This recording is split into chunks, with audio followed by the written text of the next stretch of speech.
नमस्कार, मी पंजाब डक. आज आहे 29 जून 2025 आणि मी जात आहे आळे फाटामध्ये मुंबईकडे जात आहे आणि ह्या करंजी घाटात आहे आणि ह्या जोर वाडीचे शेतकरी भेटलेले आहेत, तर त्यांचं म्हणणं काय ऐकून घेऊ.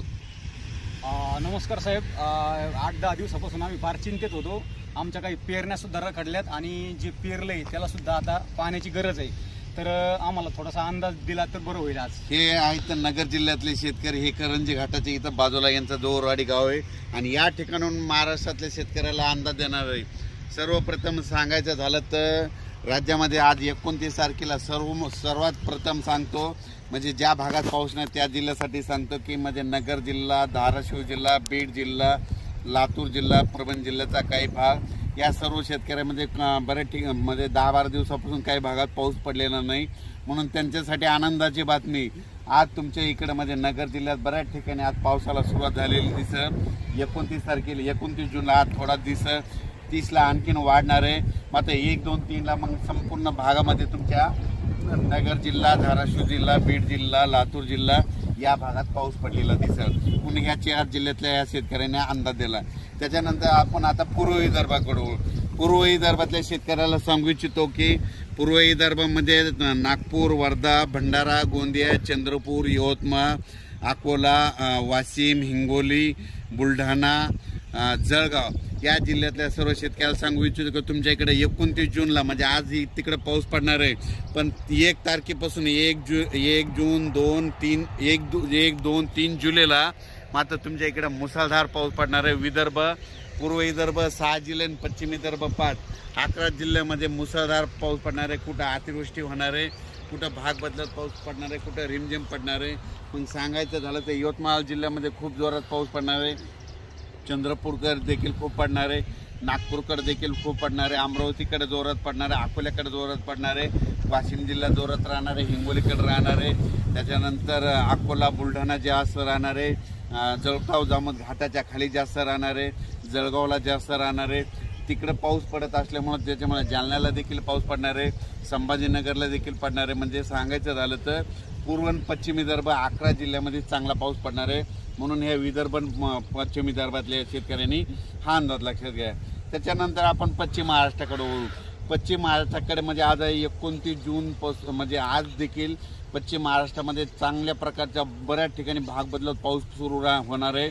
सांगलीकडं, साताऱ्याकडं, त्याच्यानंतर पंढरपूरकडे देखील, नगर जिल्ह्यात देखील बऱ्याच ठिकाणी पाऊस सुरू होणार आहे. म्हणून हे पश्चिम महाराष्ट्रातल्या शेतकऱ्यांनी अंदाज लक्षात घ्यायचा. सोलापूरकडे देखील बऱ्याच ठिकाणी पाऊस पडणार आहे. सोलापूरच्या शेतकऱ्याला खूप पूर्ण येत आहेत, धाराशिवच्या देखील येत आहेत की पाऊस नाही, म्हणून त्यांच्या देखील आज सुरुवात होणार आहे, म्हणून त्यांच्यासाठी आनंदाची बातमी. त्याच्यानंतर कोकणपट्टी आणि घाटमाथ्यावरल्या भागातल्या सर्व जनतेला आणि शेतकऱ्याला सांगू इच्छितो की कोकणपट्टी घाटमाथ्यावरला पाऊस मात्र कायम चालूच राहणार आहे, ते काय बंद होणार नाही, म्हणून हे त्यांनी लक्षात घेतलं आहे. त्याच्यानंतर आता उत्तर महाराष्ट्राकडे वळू. उत्तर महाराष्ट्राकडे सांगायचं झालं तर नाशिक जिल्ह्याकडे जोरदार पाऊस सुरू राहणार आहे, त्यांचा पाऊस काही बंद होणार नाही, म्हणून हा अंदाज त्यांनी लक्षात घेतला. धुळे, नंदुरबार, जळगाव या चाळीसगाव, पारोळा या ठिकाणी देखील ह्यामध्ये 29 आजपासून 29 जूनपासून तर 3 जुलैपर्यंत जोराचा पाऊस राहणार आहे, म्हणून हे अंदाज लक्षात घेतला. हे झालं आता संपूर्ण जिल्ह्याचं सांगितलं. त्याच्यानंतर आपल्या बाजूला मध्य प्रदेश आहे, त्याच्यानंतर गुजरात आणि राजस्थान आहे. म्हणजे यामध्ये 29 पासून तर 3 जुलैपर्यंत गुजरात, मध्य प्रदेश आणि राजस्थानकडे पाऊस पडत असल्यामुळं त्याचा असर आपल्या महाराष्ट्रावर उभी होणार आहे, म्हणून हे त्यांनी लक्षात घेतलं. पण राज्यात याच्यानंतर तुम्हाला सांगू इच्छितो की 5 जुलै, 6 जुलै आणि 7 जुलै दरम्यान परत राज्यामध्ये पाऊस भाग बदलत येणार आहे, म्हणून हे लक्षात घ्यायचं. त्याच्यानंतर 10 जुलै ते 15 मध्ये देखील राज्यात पाऊस असणार आहे. म्हणजे सांगायचं झालं तर राज्यात असा एकदम 1 महिन्याचा, 15 दिवसाचा, 20 दिवसाचा खंड पडणार नाही. पाऊस येतच राहणार. आज ह्या भागात राहिला तो दुसऱ्या भागात राहील, पण राज्यात पाऊस कंटिन्यू चालूच राहणार आहे. खंड कसा असतो तुम्हाला सांगतो. आतापर्यंत मागचे जे खंड होते 20 दिवस महाराष्ट्रात कुठंच पाऊस पाहायला भेटत नव्हता, त्याला खंड मानतात. पण 1-2 दिवस पाऊस उघडत नाही त्याला लोक खंड मानतात, म्हणून हे चुकीचं आहे. म्हणून तुम्हाला सांगतो महाराष्ट्रात पाऊस पडतच राहणार आहे, फक्त वेगवेगळ्या भागात पडत राहणार आहे, हे सगळ्यांनी अंदाज लक्षात घ्यायचा.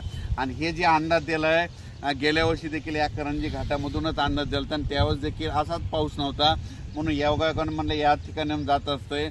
बीडहून बघितल्याच्या नंतर म्हणलो की आता बीडवाल्याला आनंदाची बातमी, नगरवाल्याला आनंदाची बातमी, धाराशिवला आनंदाची बातमी, लातूर जिल्ह्याला आनंदाची बातमी, म्हणून या ठिकाणी अंदाज दिलेला आहे. अचानक वातावरणात बदल झाला तर लगेच एक मेसेज दिला जाईल. धन्यवाद.